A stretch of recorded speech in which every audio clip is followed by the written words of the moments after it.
Hello and welcome to a new video. Today we're gonna take a look at my run to like 2870 rating here, or like 2 days ago when you'll see this on the leaderboards. I'm not sure about the ranking yet. The leaderboard didn't update today for whatever reason for the first time in ages.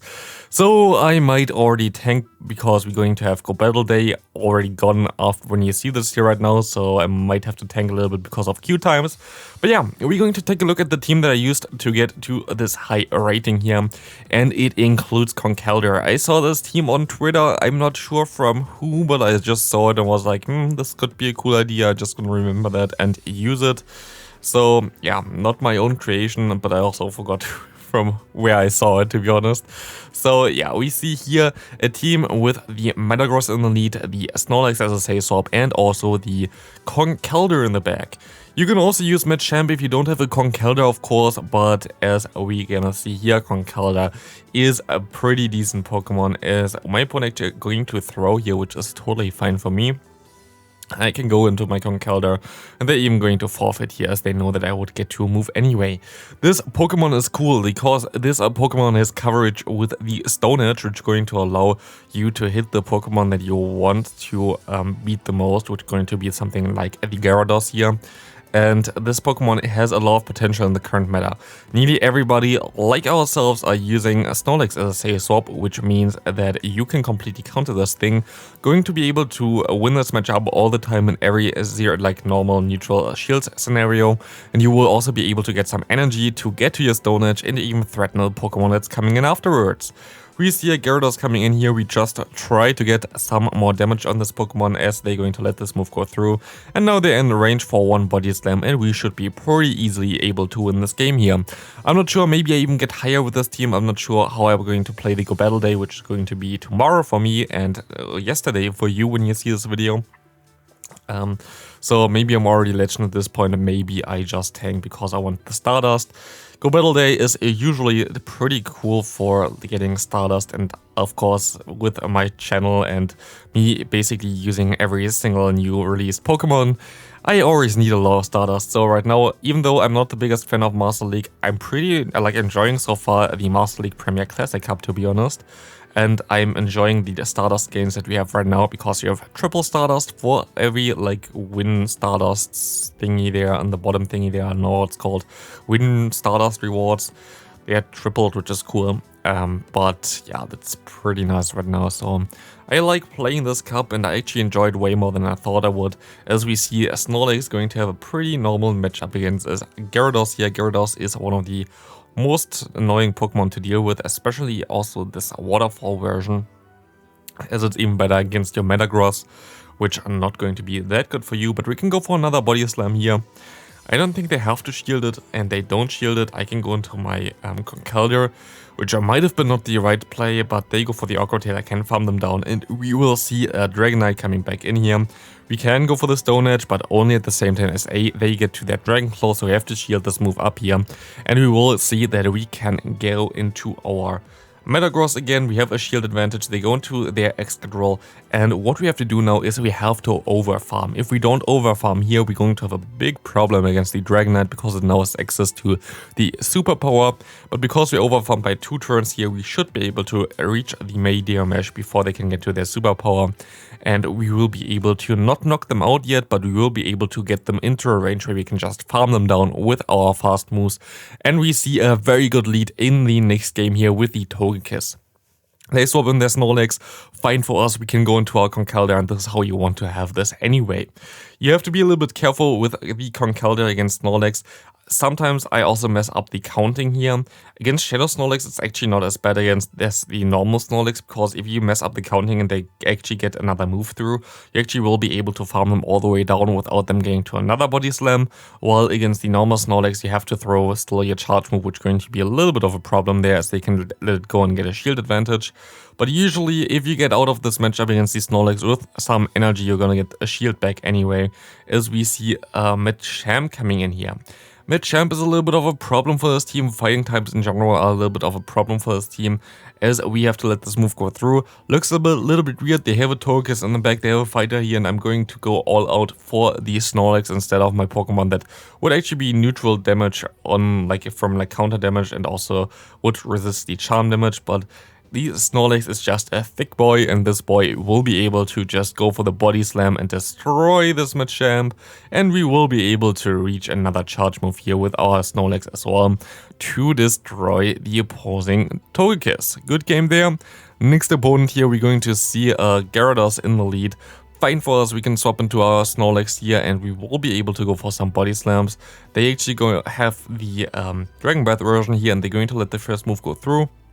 They go into their own Metagross, which is a little bit of an issue for me. I'm going to shield this move up because I kind of want to keep my Snorlax alive, to be honest. And I should be able to go for 2 superpowers in time, should get my shield back, and hopefully catch a move on my own Metagross. I'm not sure. Going to be my play at least. I'm going to try to swap on the charge move, and it worked out perfectly. This has to be a media match, and it was a media match, and I think we can farm them down in time, but they're going to swap out into the Excadrill. I will be able to go for one more Earthquake here, and we are looking pretty decent because we can farm it down with our Conkeldurr, and we should have a pretty decent matchup now with the Conkeldurr. We will be able to farm it down, we will be able to... We have to shield it once though, I think. Do we? No, we actually can shield here.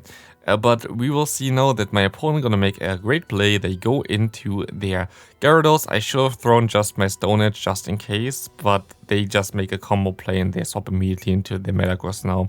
And they will actually still win the game there. I easily could have won the game, I think, if I played it better. But yeah, it was a little bit risky. If they went straight into their Metagross first, I guess I could have... I don't know, it's just tough, to be honest. Like, they had the common play, they had like so many moves stored, it was a little bit tricky to react in time there. I could have maybe tried to swap into my Snorlax, predicting their swap there, but if they don't swap, I'm kind of screwed as well. So like, it's a little bit tricky sometimes to play around those matchups.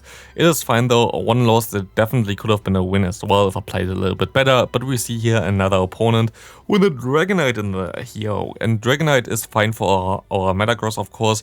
We're actually going to let this move go through because I want to save my shield for my Conkeldurr in the back, because I know already that my Metagross will not have the easiest chances here. So we're going to be able to farm this all the way down. We will be able to go for a move against this Gyarados, which is going to have the water quick move, I'm thinking here. And yes, they do. And we are in a okay spot.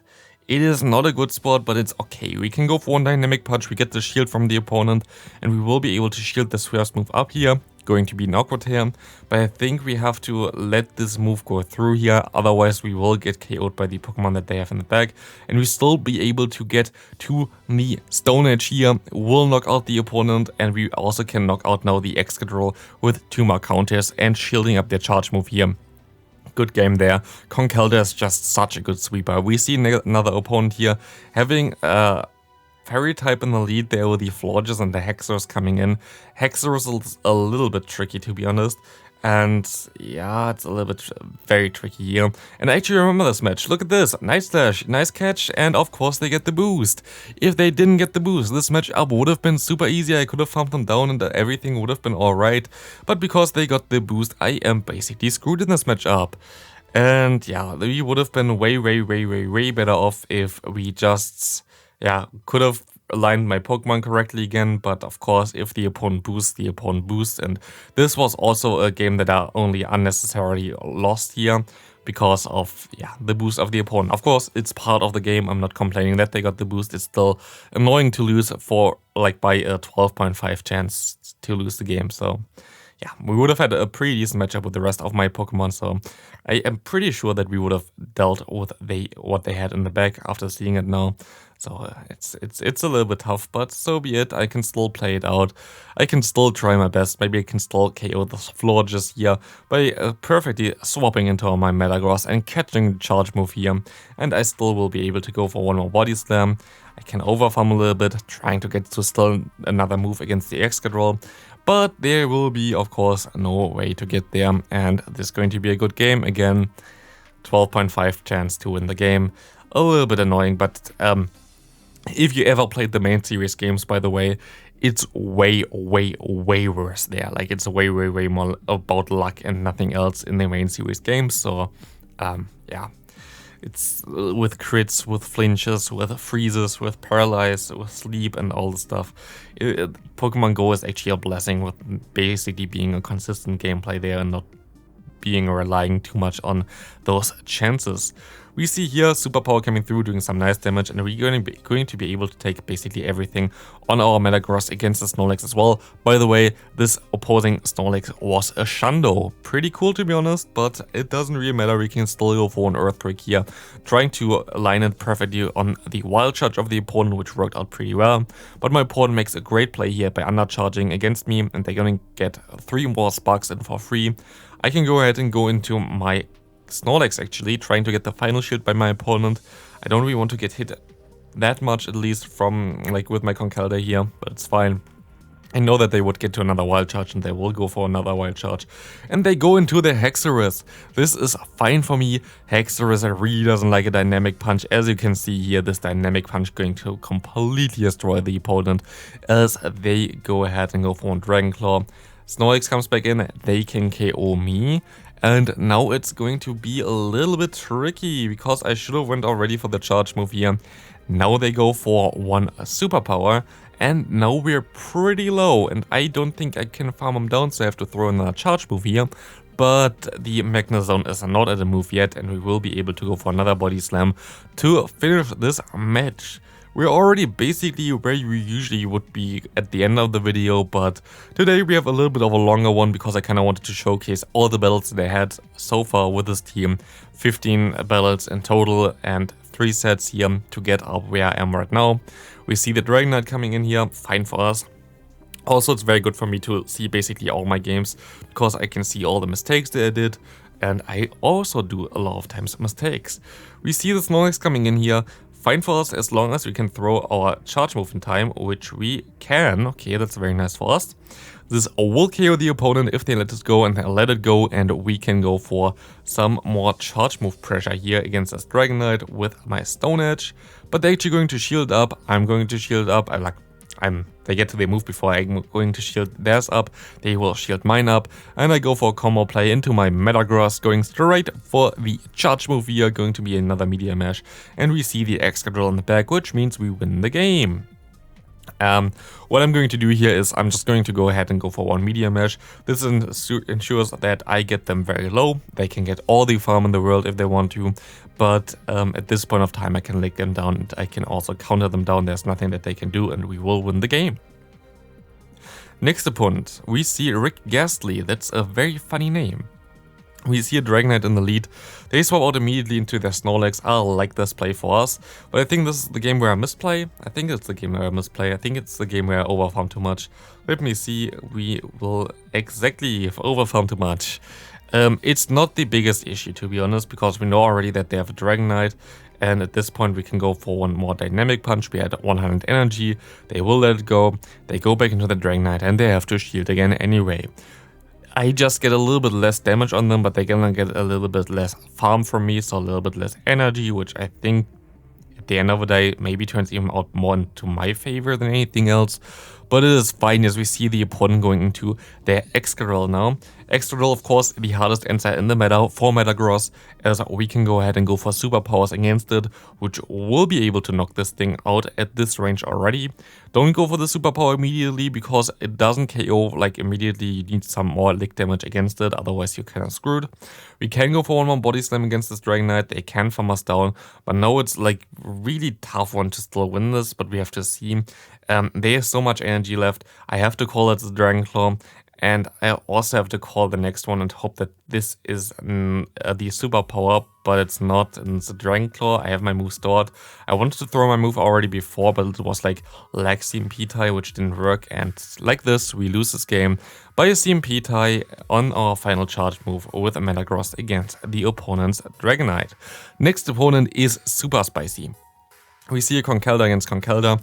I got some extra damage already on this Conkeldurr with my Metagross, which is really important as you're going to see, because this match in the 2 shields going to turn out that whoever wins here going to be the one that has the most pre-damage, basically, like the one had like the most pre-damage there from the Metagross, because it's about the counter damage that is deciding in this matchup here. You will not KO them with the charge moves, it depends on who does more counters. We see the opponent coming into a Conkeldurr now, which is kind of spicy as well, as we can go into our Snorlax. Snorlax will be able to take those moves pretty easily, and Snorlax has of course the super effective Lick, which you're going to see here as well, but sadly we don't do a lot of damage with our charge moves, so we have to go for one Body Slam, which still does a lot of damage actually, and we will put him into a range where we will be able to even farm them down with our Metagross, and exactly this is what we have to do, as we see the Avalok coming back in here again. Our Metagross loves this Meteor Mash against it, and we will see that we can farm down just with the Bullet Punches. Good game to my opponent, as we see the next down here. Metagross against the Haxorus, going to be a pretty horrible matchup for you. Haxorus is basically a core breaker for you, for your lead and your Safe Swap. This Pokemon has access to Night Slash, which will do a lot of damage, but you will be able to win the Zero Shields as a Metagross. So they have to shield, but now they can basically farm you down, and that's exactly what they're going to do. I just wanted to use at least my Snorlax as a sponge, but it didn't work out. So we now have our own Conkeldurr out on the field, and I expected them to have like double weakness against fighting in the back, because that's usually how you play it. And we will see that they let this move go through with their Snorlax, and I just going to bank everything about like them having something like a Steel type in the back. So what I'm going to do here is I'm going to shield everything against this Haxorus, trying to get the most energy that I can, and I will be right with this prediction, as they have an Excadrill on the back. And I will be able to go into my Snorlax now, go for one superpower immediately, thanks to the counter damage, they are already in range for it, and I will be able to win this game pretty easily, as this one will knock them out, and they still have the Haxorus, which only has a few HP left, which will be easily licked down here by our Snorlax, which is going to be a good game now. Next opponent, we see Metagross against the Excadrill. Horrible lead again. We go into our Safe Swap here, which is going to be the Snorlax, of course, as we get faced by one Dragonite. Dragonite will, of course, be a pretty horrible matchup now against the Snorlax, because they have access to Superpower. I might want to shield this. I'm not sure why I didn't shield it, to be honest. It doesn't make sense to not shield it. Please shield it when you're at home. I'm not sure why I didn't shield there, to be honest. I could have flipped switch most likely, and this would have helped me a lot in this matchup. I don't know, maybe I can just bank everything on our Conkeldurr. We will see that they're going to shield this move up. I'm gonna let this move go through. I expect them to have a Gyarados in the back, and if they have a Gyarados in the back, I might have a chance, and they have a Gyarados in the back. I'm going to have to bait here first, I think, because it saves me one counter, and knowing the opponent's team comps is a lot of times the most important thing here, as we can go ahead, go for one Dynamic Punch, going to get the shield, and we can go for one Stone Edge now before they can even get to another charge move. We will be able to knock out the Gyarados, and we will also be able to now counter down this Excadrill, as we CMP tie here. They win CMP tie, it doesn't matter, we have a shield left, and we will be able to no bubble here as well against this Excadrill, winning us the game. Good game to my opponent, and we can go into the next one. Next opponent having the Metagross in the lead here. Neutral matchup. In general, I would swap out here at the Earthquake, and I'm exactly going to do this because your backline is pretty decent against Metagross, to be honest. They are now out of energy, and you will be able to even hit the superpower here, and you get all the energy still on your Metagross. Like, basically, no matter on which matchup the opponent's Metagross going to be, the worst is basically against your own Metagross, so like swapping out there is the smartest idea as far as I know. And we will see a fighting type coming in here now. We will be able to go for one Meteor Mash already. We can let the move go through and go for another one. And as they go into a fighting type, I can expect them to have basically the same team as we have also a fighting type in the back and a Metagross in the lead. So I expect them to have the Snorlax as a Safe Swap, and basically banking all of this here into exactly this fact that they might have the Snorlax as a Safe Swap. I'm going to go all out into my Conkeldurr, and I was correct. Knowing your opponent's team comps is always the most important thing here, as we can go for one Dynamic Punch, completely punch out of this Snorlax. Yeah, I actually don't know. I think Snorlax is supposed to be a bear, but I'm not sure. I think it's a bear, but I'm not sure. But we can now KO the Metagross and farm down the Snorlax there, which is going to be a good game. As we see the final battle here going to be the Chestnut in the lead. Chestnut is something that I haven't really battled against. I'm really hyped for this Pokemon as soon as this gets a community day, which should be actually the next one, like the next, not the next community day, but the next starter community day, which most likely going to be next year. This Pokemon going to be amazing if it gets the Charge Move Frenzy plant, as it already has access to Vine Whip and Superpower. Going to be one of the coolest core breakers for like the G-Fisk, for example. Resisting every move and going to be able to completely destroy this thing. G-Fisk and Azuma Core, both of them get destroyed by Chestnut. But yeah, let's don't talk about the Great League here right now, as we are in the final battle here, as we can go for some charge moves against the Chestnut. We will be able to shield their Energy Ball, and we will be able to go for our Dynamic Punch. And we can go for another combo play here. We have a move stored, they're going to shield it, we go for the combo play, we can KO them. And at this point, this game is over, as they're going to forfeit now, as they know they have the extra roll, and we can claim our final set here, going up to 2,870. I hope you enjoyed this video, I hope you enjoyed this team, I hope you're having great fun in this cup right now. I have. This is going to be it for the video. Thanks for watching, see you next one, have a great rest of your day.